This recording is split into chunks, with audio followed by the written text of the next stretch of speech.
बच्चों, हम लोग पढ़ रहे हैं इतिहास कक्षा 11 का पाठ 2 है, जिसका नाम है लेखन कला व शहरी जीवन।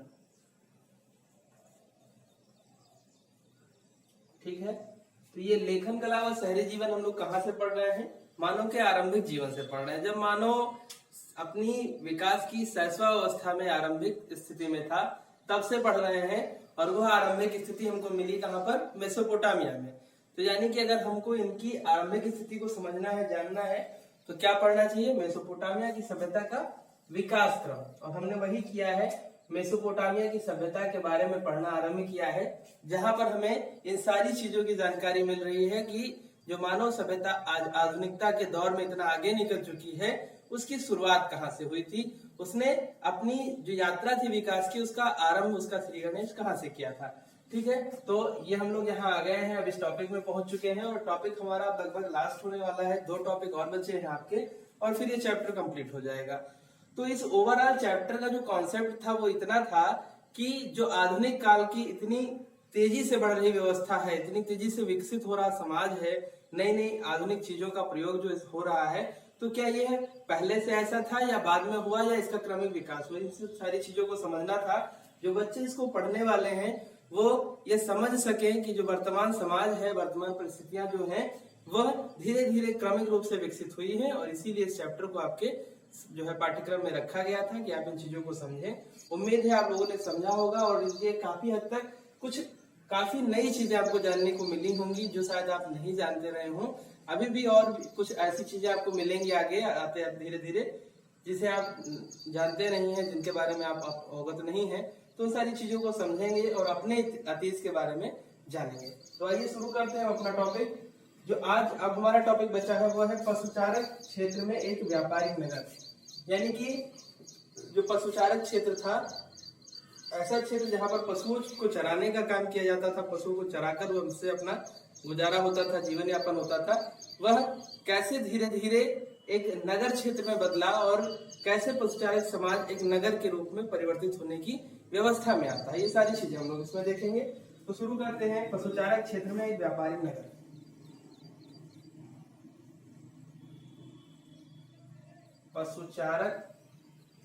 पशुचारक क्षेत्र का मतलब ऐसा क्षेत्र जहां पर पशु को चराया जाता हो या चारागाह क्षेत्र हो। पशुचारक क्षेत्र में व्यापारिक नगर। ठीक है, तो 2000 ईसा पूर्व के बाद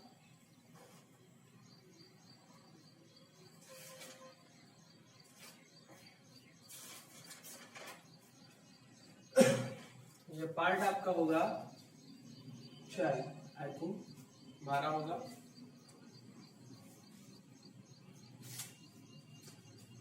पशुचारक क्षेत्र में व्यापारिक नगर 2000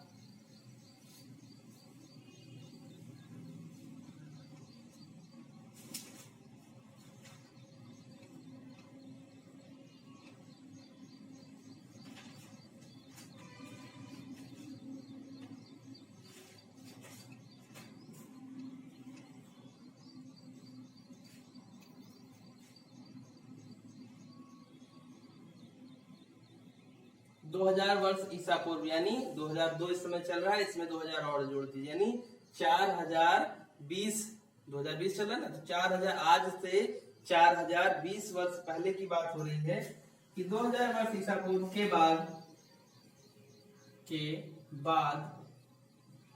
मारीनगर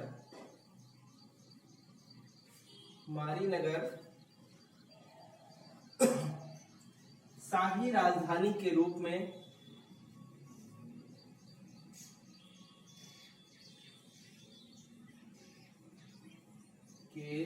में खूब फला फूला। ठीक, कहने का मतलब ये है कि आज से लगभग 4020 वर्ष पहले की बात है, या सभ्यता में 2000 वर्ष ईसा पूर्व की बात है। तब मारीनगर जो था वो क्या था? बहुत ही विकसित था, अपनी उन्नति की लगभग चरम सीमा पर था। खूब फला फूला का तात्पर्य इसी बात से है कि वो अपनी उन्नति की चरम सीमा पर था, यानी कि अधिकांश क्षेत्र जो जो वहां पर थे आर्थिक संसाधनों के, सामाजिक व्यवस्था के, वो काफी विकसित हो चुके थे और काफी आगे बढ़ चुका था समाज वहां का। दक्षिण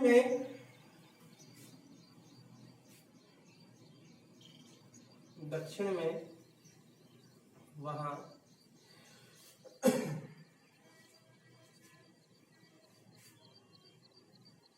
जहां पैदावार अच्छी होती थी,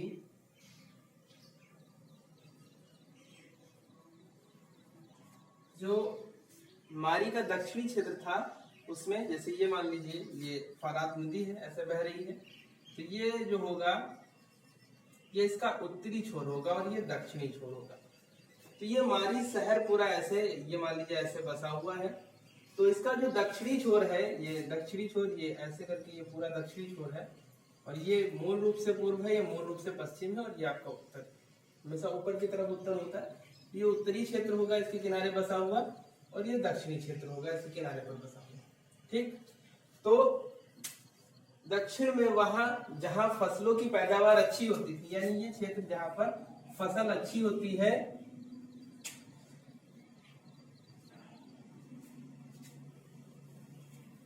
यहाँ पर किसान और पशुचारक दोनों रहते थे। और समझ लीजिए कि मान लीजिए ये मारी शहर है और इसका ये उत्तर है, ये दक्षिण है, ये पूर्व है, ये पश्चिम है। यहाँ पर फसलों की पैदावार अच्छी होती है और यहाँ पर कौन कौन रहता है? किसान व चरवाहे दोनों रहते हैं।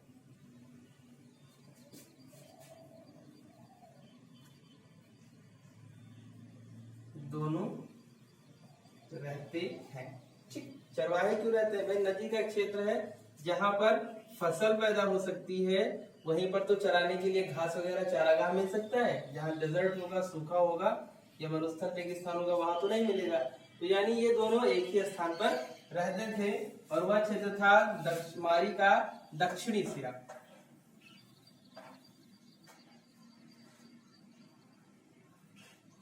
ये दक्षिणी सिरा जो था वो चारागाह के लिए अधिक उपयुक्त था, अधिक उपयुक्त था। यानी कि यहाँ पर पशुओं को चराने की काफी अनुकूल दशाएं थी। कृषकों के लिए भी दशाएं थी उत्पादन के लिए, लेकिन जो पशुओं को चराने की दशाएं थी वो कुछ ज्यादा ही अनुकूल थी। अब हम देखते हैं कि ये जो पशुचारक समाज है, जो पशुओं को चराता है, चारागाहों का प्रयोग करता है, और जो कृषक समाज है, ये दोनों कैसे तारतम्यता स्थापित करते हैं अपने आपस में। तो यहाँ पर देखते हैं कि अनाज धातु, अनाज कामा धातु के औजार की आवश्यकता पड़ने पर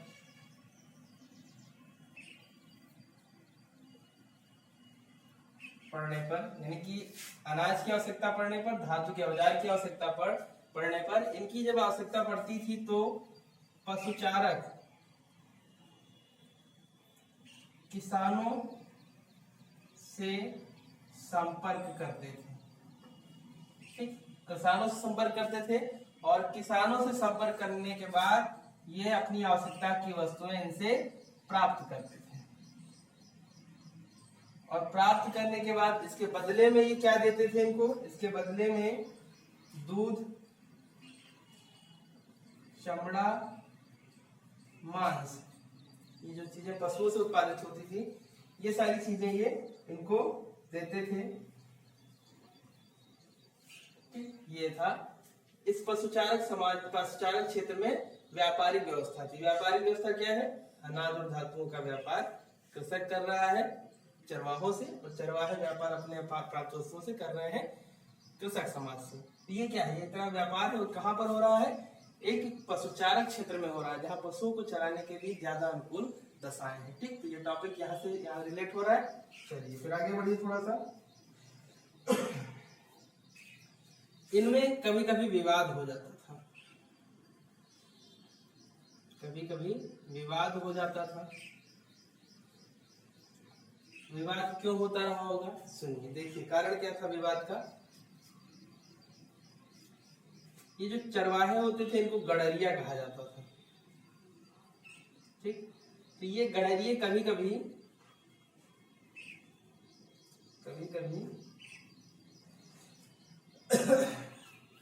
किसानों पर हमला कर देते थे।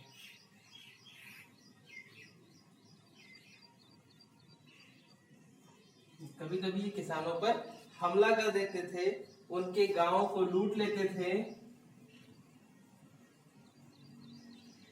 गांवों को लूट लेते थे। ठीक, और कभी कभी अपने जानवर, उनकी जो भेड़ बकरियां जो भी जानवर इनके होते थे उनको खेतों के बीच से निकाल देते थे, जिससे फसल नष्ट हो जाती थी। तो ऐसे में क्या होगा, जिसका नुकसान होगा वो खुश हो जाएगा, कहेगा बहुत अच्छा किया आपने, आप आइए, इस बार आपने थोड़ा सा नुकसान किया है, अगली बार जल्दी आइएगा, ज्यादा नुकसान करिएगा। ऐसा ही तो होगा? ऐसा नहीं होगा, होगा विवाद, होगी मारपीट और चलेंगी लाठियां, फट फट फट फट, लड़ाई झगड़ा होगा कुत्ते से, ऐसे ऐसे करके।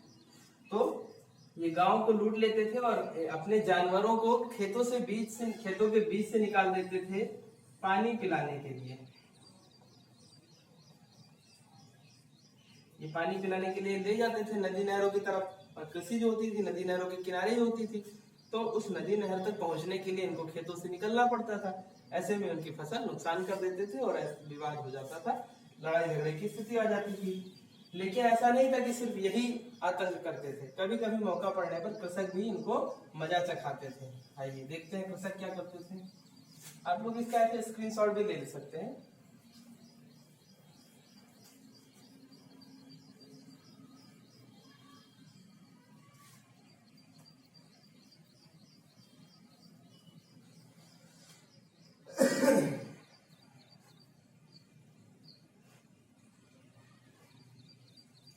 किसान क्या करते थे,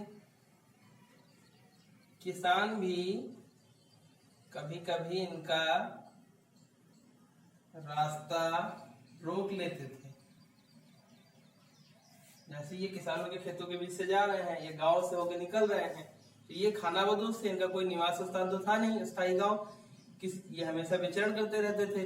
तो जब किसी गांव से निकल रहे हैं, वो गांव बड़ा है, इनकी संख्या कम है, इनको रास्ते में रोक लिया गया। रोकने के बाद इनसे इनके जानवर भी कभी कभी छीन लिए जाते थे, कभी कभी इनके साथ बर्बरतापूर्ण व्यवहार किया जाता था, कभी कभी अपने दूर क्षेत्र में हुए शोषण का इनसे बदला ले लिया जाता था। तो ऐसे होता था, गलती कोई करता था और भरण उसका कोई दूसरा कर देता था। ये सामुदायिक संघर्ष होता रहता था।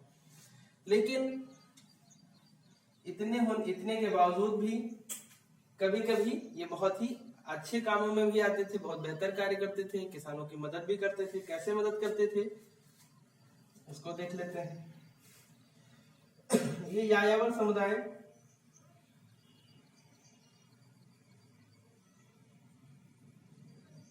अब इनको आप चाहे खानाबदोश कहिए, गड़रिया कहिए, यायावर कहिए, सारी चीजें एक ही से निकल रही हैं। तो यायावर समुदाय के लोग झुंड में आते थे। कहाँ आते थे? मरुस्थल के क्षेत्र में। और उस मरुस्थल के क्षेत्र में जो थोड़ा बहुत उत्पादन वाला क्षेत्र होता था नदियों की कछार में या किनारे, वहां पर जाकर किसानों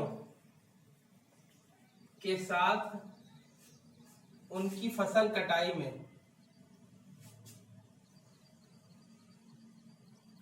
में मदद करते थे। इस मदद के बदले धन और अनाज लेते थे। तो कहीं ना कहीं देखते हैं कि ये दोनों एक दूसरे पर डिपेंड थे। परिस्थितियां बस आपस में विवाद होता था, लेकिन आवश्यकताओं के कारण पुनः जो है उनका सुलह समझौता हो जाता था। इस तरह से हम ये देखते हैं कि कैसे ये पशुचारक समाज और कृषकों के बीच का जो मतभेद है, मतांतर है, वो कैसे समाप्त होता है आवश्यकताओं के कारण, और कैसा अपनी परिस्थितियों के कारण बढ़ जाता है, दोबारा से उत्पन्न हो जाता है।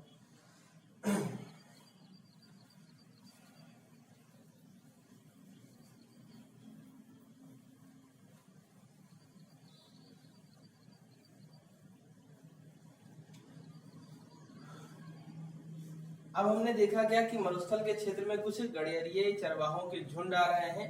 तो इन्हीं में जब हम आगे बढ़ते हैं तो देखते हैं इन्हीं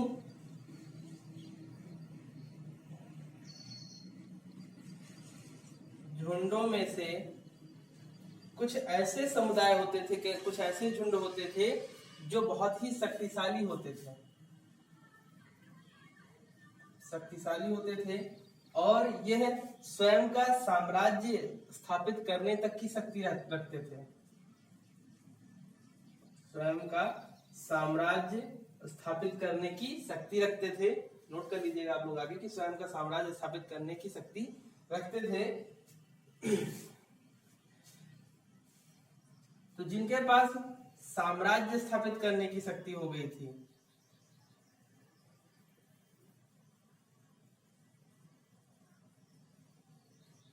शक्ति हो गई थी, वो कौन से लोग थे वो देख लीजिए आप कि कौन से ऐसे समुदाय थे जनजातियों के, खानाबदोश गडरियों के, जिनके पास इतनी शक्ति थी, इतने ताकतवर थे, संगठित थे कि वो किसी साम्राज्य को समाप्त करके अपनी शक्ति से साम्राज्य स्थापित करने की क्षमता रखते थे।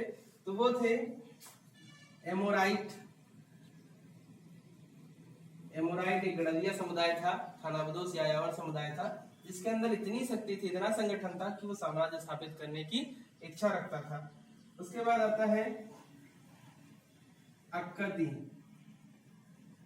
अक्कदी भी एक यायावर समुदाय था जिसके पास भी इतना बड़ा संगठन था, शक्ति संगठित थी कि ये भी अपनी जो है शक्ति के बल पर साम्राज्य स्थापित करने की क्षमता रखता था। इसके बाद आता है असीरियाई। असीरियाई और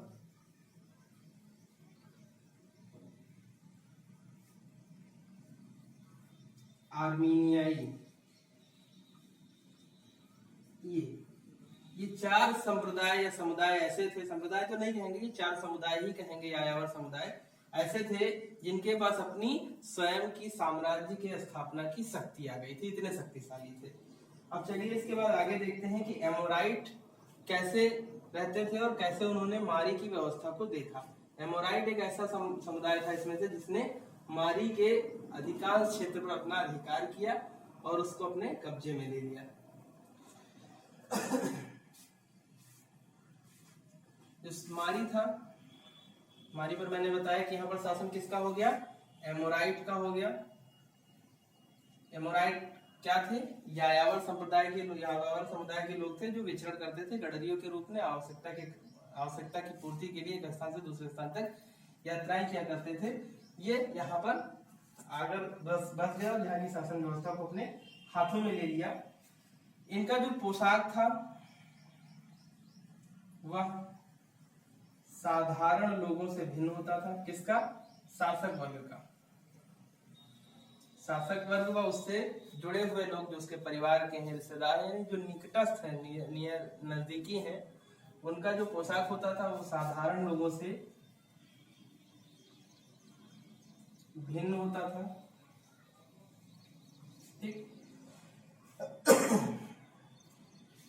इनकी धर्म में आस्था थी,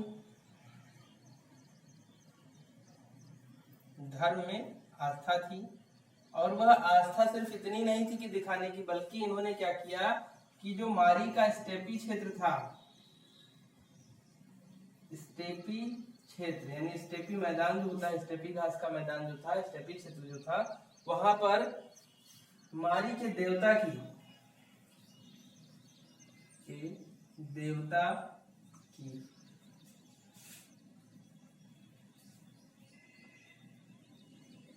देवता का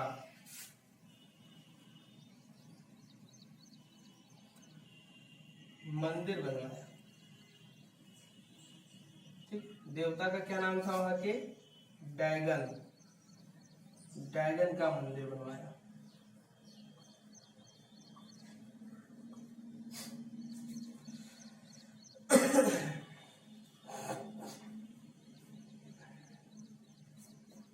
ठीक, अब हमने क्या देखा है कि मरुस्थलीय क्षेत्रों में चार समुदाय के लोग अलग अलग से आ रहे हैं, यहाँ के कुछ मूल निवासी भी हैं। तो इससे यह स्पष्ट हो जाता है कि जो मेसोपोटामिया था,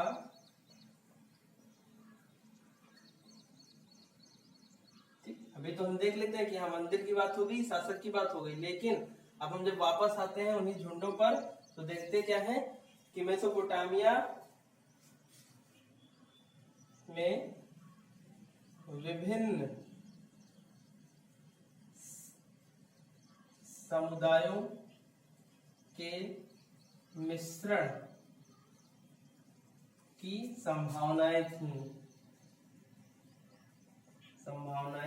थी, यानी कि यहाँ पर अलग समुदाय का कोई व्यक्ति अगर आता है, अगर किसी भिन्न संप्रदाय या समुदाय का व्यक्ति कोई आता है तो क्या होता था, उसके लिए गुंजाइश थी कि वो समाज में रहकर, उस क्षेत्र में रहकर अपना जीवन यापन कर सके और अपने लिए अनुकूल परिस्थितियों का निर्माण करते हुए वो वहां का स्थायी निवासी बन सके। यानी कि मेसोपोटामिया की सभ्यता में अगर हम नजर डालें, अध्ययन करें तो हमें विभिन्न समुदाय के लोगों का सम्मिश्रण प्राप्त होता है। वहां पर अलग अलग समुदाय के लोग मिलते हैं और उनका सभी का मुख्य कार्य क्या था, या तो व्यापार करते थे, या तो पशुचारण का कार्य करते थे, अथवा कृषक का कार्य करते थे। कार्य तीन ही थे, लेकिन वह विभिन्न क्षेत्रों से अपनी विषम परिस्थितियों से प्रभावित होकर, उनसे परेशान होकर इन क्षेत्रों की तरफ पलायन करके आ जाते थे।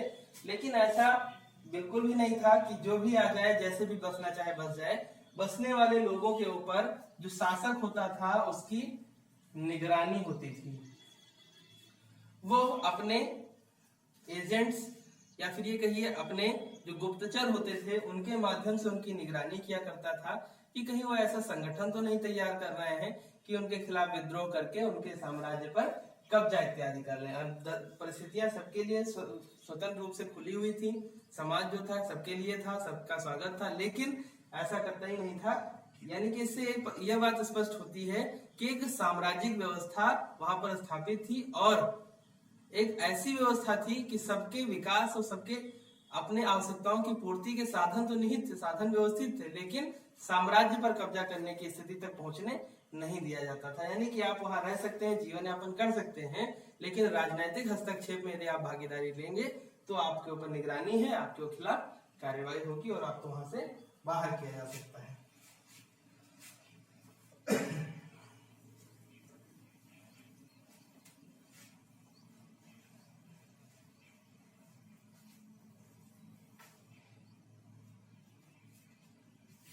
यहाँ पर जो शासक होता था उसके पास योद्धा होते थे।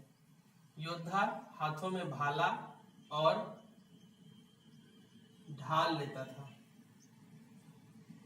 ठीक, ढाल और भाला दोनों आप जानते ही होंगे, एक से डिफेंस करने के लिए और एक से मारने के लिए। ये भाला होता है हाथ में पकड़ के, और इसको आप पकड़ के रखते हैं कि कहीं पर कोई वार हो रहा तो उसको सामने फ्रंट पे करके आप सेफ हो जाइए। तो उनके योद्धाओं के पास ये दो हथियार हुआ करते थे। अब हम लोग आ रहे हैं कि मारी कैसे एक व्यापारिक नगर बन गया। अभी तक तो हमने देखा पशुचारण और कृषक के लिए व्यवस्थित है, लेकिन व्यापारिक क्षेत्र कैसे बना। तो मारी नगर एक महत्वपूर्ण व्यापारिक नगर का स्थान ले लेता है। धीरे धीरे मारी नगर एक महत्वपूर्ण व्यापारिक स्थल का स्थान ले लेता है। स्थल कहिए या फिर कह लीजिए नगर, ठीक, का स्थान ले लेता है। अब यहाँ पर मारी से नाव के माध्यम से फरात नदी में होते हुए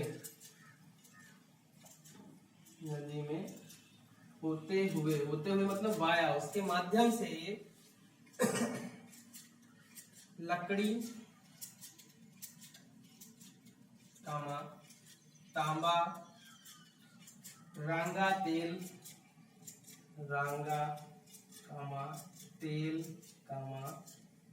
मदिरा जानते ही हैं, रांगा तेल, मदिरा। तो ये सब तुर्की, सीरिया व लेबनान को भेजा जाता था।